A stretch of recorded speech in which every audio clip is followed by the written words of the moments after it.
अस्सलाम वालेकुम बुजुर्गों, दोस्तों और साथी नाजरीन, इस हफ्ते के फ़िक्र नज़र प्रोग्राम में आपका इस्तकबाल है। इस हफ्ते बल्कि ये कहा जा रहा है कि 10 जून को वज़ीर आज़म नरेंद्र मोदी अपनी या किसी भी हिंदुस्तान के वज़ीर आज़म से ज़्यादा वज़ीर आज़म की कुर्सी पे बैठने वाले पहले वज़ीर आज़म बन जाएंगे। वैसे तारीख़ में अगर देखा गया तो जवाहरलाल नेहरू 13 मई 1952 को 1952 को वो वज़ीर आज़म का हलफ लिए थे और 27 मई 1964 तक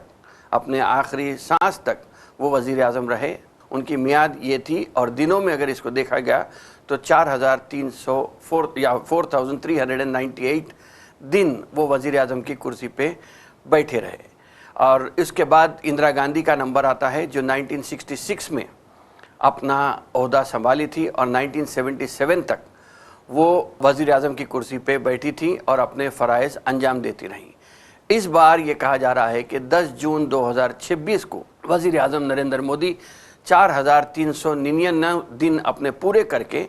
पंडित नेहरू का रिकॉर्ड तोड़ेंगे। लेकिन पंडित नेहरू और इंदिरा गांधी और मोदी में जो फ़र्क है या किसी भी वज़ीर आज़म में और मोदी में जो फ़र्क है उसके बारे में अगर हम बात करेंगे तो सिर्फ प्रेस कॉन्फ्रेंस से, चूँकि अखबारों का ताल्लुक़ है या मीडिया का ताल्लुक़ है, उसी पे अगर हम बात करेंगे तो डॉक्टर मनमोहन सिंह ने 114 प्रेस कॉन्फ्रेंसेस एड्रेस किए थे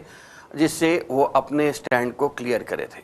उसके बाद जवाहरलाल नेहरू थे जो इन्होंने 75 प्रेस कॉन्फ्रेंस एड्रेस करके मुल्क के हालात से या मुल्क में होने वाली तब्दीली से आवाम को वाकिफ़ करवाया था। राजीव गांधी 62 बार प्रेस कॉन्फ्रेंस करे, लाल बहादुर शास्त्री 56 बार प्रेस कॉन्फ्रेंस करे, Atal Bihari Vajpayee 55 press conferences address करे थे, Indira Gandhi 42 press conference address करी थी,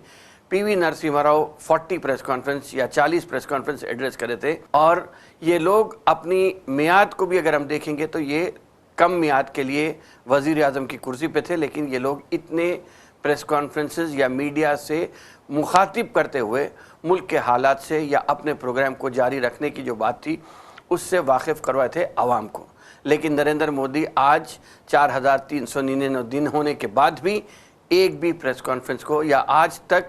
मीडिया को कभी उन्होंने एड्रेस नहीं किया। रही बात जब पंडित जवाहरलाल नेहरू की या इंदिरा गांधी का रिकॉर्ड तो टूट गया था पहले ही, लेकिन पंडित जवाहरलाल नेहरू का रिकॉर्ड टूटने की बात आई तो नेहरू के दौर में मुल्क ने जो तरक्की की थी या मुल्क के जो अचीवमेंट्स थे उसकी अगर हम बात करेंगे तो उन्होंने ऐसा कॉन्स्टिट्यूशन दस्तूर को ऐसा बनाया था जिसमें उन्होंने ये कहा कि IIT, IIM, NIT, NIDs, AIIMS medical, ISRO, DRDO,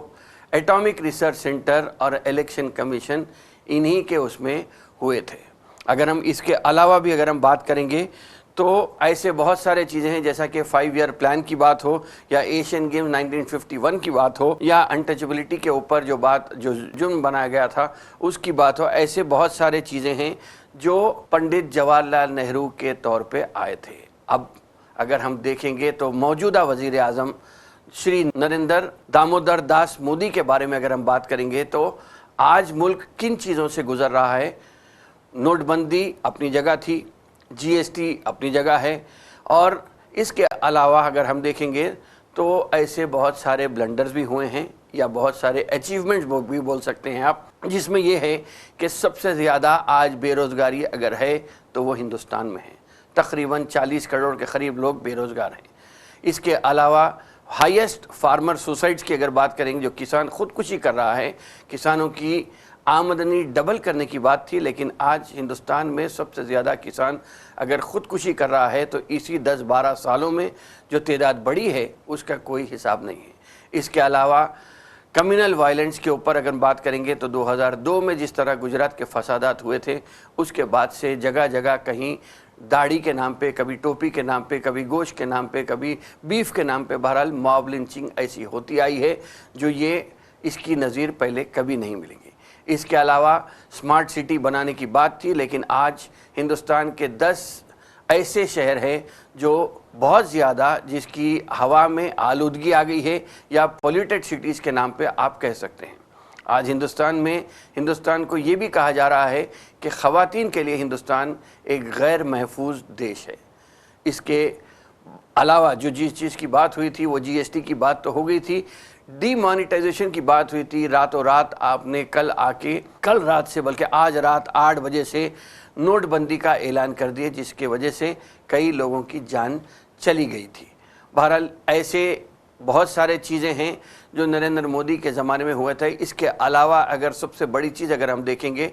तो 2014 में वज़ीर-ए-आज़म डॉक्टर मनमोहन सिंह के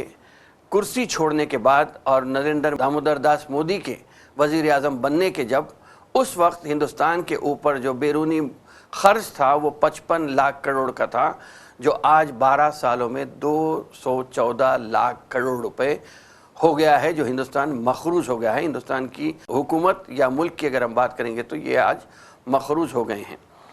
और फिर भी आज ये कहा जाता है कि नेहरू के ज़माने में हिंदुस्तान को बहुत ज़्यादा परेशानी हुई थी, या इंदिरा गांधी के ज़माने में इंदिरा गांधी को जिस तरीके से इमरजेंसी के लिए बदनाम किया जाता है, ऐसे बहुत सारे चीज़ें बीजेपी के तरफ से किए जाते हैं। लेकिन अगर हम देखेंगे तो क्या किस तरीके से बीजेपी का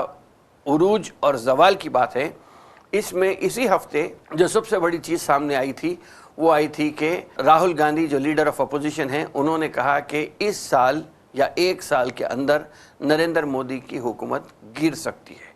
ये बयान सिर्फ बयान नहीं है, इसलिए कि आज जिस दावे के साथ राहुल गांधी ये बात कह रहे हैं उससे ये अंदाज़ा होता है कि मुल्क की अंदरूनी हालात, माशी हालात और इसके अलावा जो इंटरनेशनल लेवल पे जो फेलियर हो रहा है उससे कहीं ना कहीं हिंदुस्तान परेशान है, हिंदुस्तान की हुकूमत परेशान है। और अगर हम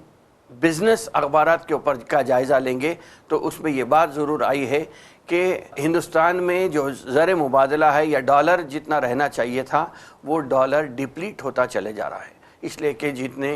इंपोर्ट्स हो रहे हैं उतने एक्सपोर्ट्स नहीं हो रहे हैं। इसके अलावा भी जो लोग हिंदुस्तान की आवाम हैं वो लोग भी कहीं ना कहीं किसी न किसी तरीक़े से क़र्ज़ लेकर अपने घरेलू अखराजात को पूरा करने के लिए मखरूज होते चले जा रहे हैं, जिससे ये बात ज़रूर बताई जाती है कि किसी भी मुल्क की हालात अगर ख़राब होती है तो वो माशी एतबार से जब मुल्क कमज़ोर होता है या मुल्क की अवाम जब कमज़ोर होती है तो मुल्क के हालात भी अपने हालात से निकलते चले जाते हैं। वज़ीर-ए-आज़म नरेंद्र मोदी ने कहा कि उनका सीना 56 इंच का है, लेकिन आज 2026 में